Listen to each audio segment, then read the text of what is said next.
अलावराव छॾे पराए पंध पिया, अलावराव छॾे पराए पंध पिया, बिना नाले सुपरी अञा की ॿिया वाकींदा विया सादिक बजे सदर।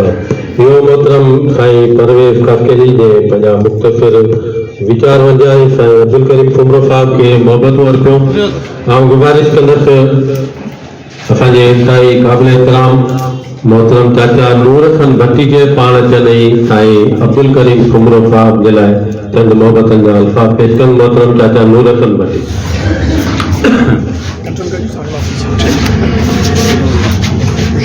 क़ाबिल एहतराम साईं अब्दुल करीम कुमरो साहब वेठल मौजूद मेहमानों किरदार में वेठल मुंहिंजा ॿार जिए सिंध जिए लतीफ़। साईं अब्दुल करीम जो करीम जी नगरी जो बासी ही साईं अब्दुल करीम जो रब्बिल करीम जो सदोरो बंदो खुशकिस्मती सां मुंहिंजो उस्ताद रहियो आहे। उन खां वॾी खुशकिस्मती इहा त साईं लतीफ़ जा बि आशिक़ रहिया आहिनि।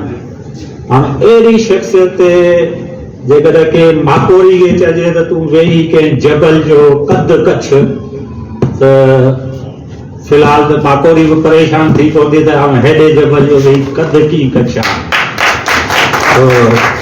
गुज़ारिश इहा आहे त जीअं भिटाई साहब न ससई खे ॾिठो न मारवई खे ॾिठो न सोनी खे ॾिठो, पर भिटाई उन्हनि किरदारनि में पेही ऐं उन्हनि बि शानदार अज़ीम हिकिड़ी अमर शाइरी करे वियो।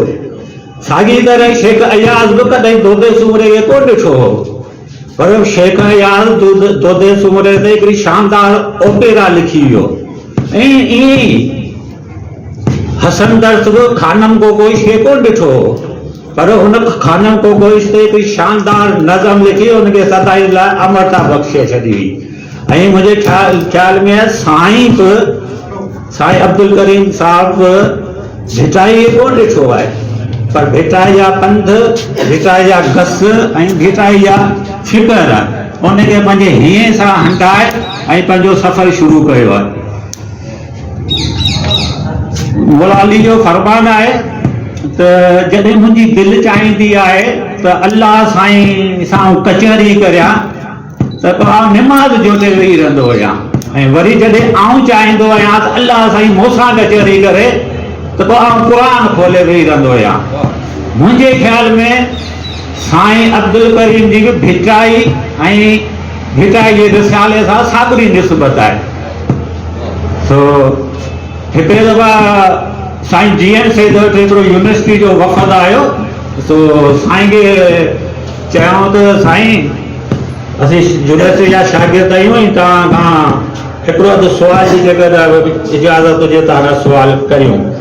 त साईं चयो बाबा तव्हां बचा आहियो, बाबा पुटु तव्हां मूंखां सुवाल करियो। त साईं खां हुन शागिर्दनि सुवाल कयो त साईं मक़सद जो महबूब, मंज़िल मक़सूद ऐं ख़ुदि मौलाए काइनात जी मारिफत असीं कीअं हासिल करे सघूं? त साईं हुनखे मुख़्तसर जवाबु ॾिनो त बाबा जी तव्हांजे सुवाल जा टे हिसा आहिनि न। आउं तव्हांखे इहा ई ॻाल्हि थो करियां त मक़सद जो महबूब, मंज़िल मक़सूद ऐं मौलाए काइनात जी जेकर मारिफत तव्हांखे हासिल करणी आहे त तव्हां टे शयूं कयो। इल्म जूं अखियूं धारियो, अमल जा पेर धारियो ऐं इश्क जी इमामत में हलो। पर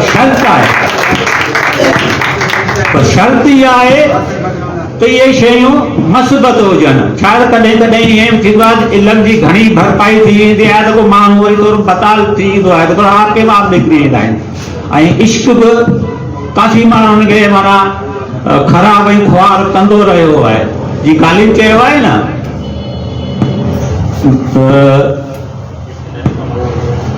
इस इश्क ने निकम्मा कर दिया गालिब, वरना हम भी आदमी थे बड़े कमाल के। तो ॻाल्हि इहा आहे त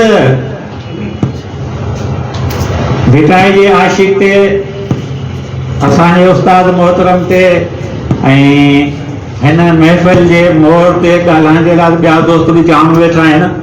ऐं असां मुख़्तसर इहो ई चवंदुसि त जहिड़ी तरह राय ॿियाच जे इश्क जे वजद जो एतबार ॿीझल खे सुरंदो खणाए जूनागढ़ पहुचाईंदो आहे, जहिड़ी तरह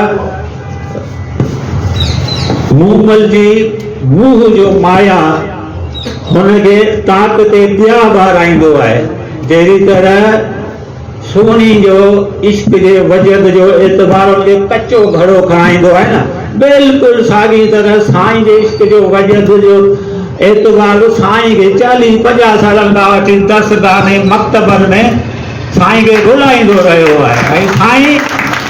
ऐं साईं जी वॾे में वॾी माना इहा अचीवमेंट आहे त साईं 40-50 साल नौजवाननि जे शौर जी आबियारी कंदो रहियो हो, करे रहियो आहे, कंदो रहंदो।